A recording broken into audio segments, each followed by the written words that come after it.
Cela faisait 20 ans au moins qu'aucun travail de gros ponçage n'avait été effectué sur ce chalet construit en 1982. Les images confirment qu'une réfection complète s'imposait. Pour le ponçage, j'allais utiliser du papier vert et une ponceuse vibrante. Deux types de grains étaient nécessaires, du 40 pour le premier ponçage, puis du 120 après blanchiment du bois, juste avant la première couche de l'azur. Je viens de poncer avec du 40. Non sans mal, voici ce que je viens d'obtenir. Voilà. Donc ce matin, j'ai poncé à blanc cette partie. Bon là je m'arrête parce que maintenant on va être au soleil et il va faire une chaleur épouvantable. Et je suis en train de passer le produit pour blanchir le bois.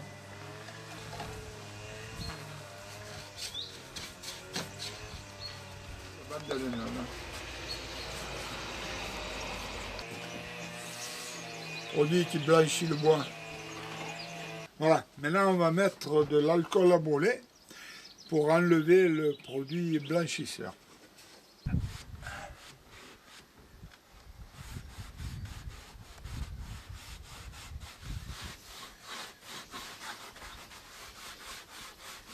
Ça fait 2 jours que je ponce.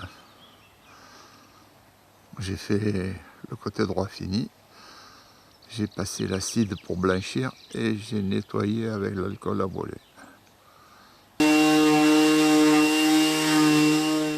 Côté gauche, je viens de commencer le premier ponçage à 40. Je commence par le bas, le plus difficile pour moi. J'utilise pour l'occasion un papier neuf. On peut voir ici la couleur du bois avant la première couche. Côté droit, je commence à étaler la première couche de l'azur. Pour la circonstance, j'utilise du Sikens HLS+, couleur chêne clair.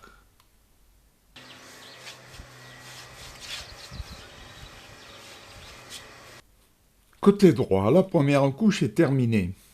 Vous remarquerez qu'après séchage, la couleur s'éclaircit. Et le côté gauche, j'ai fini de poncer. Le gros ponçage. J'ai mis le produit pour blanchir le bois et j'ai fait le deuxième ponçage à 120.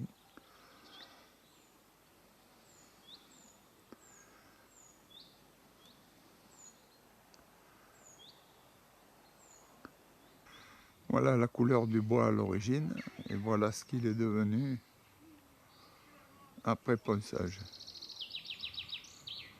Première couche et avant première couche.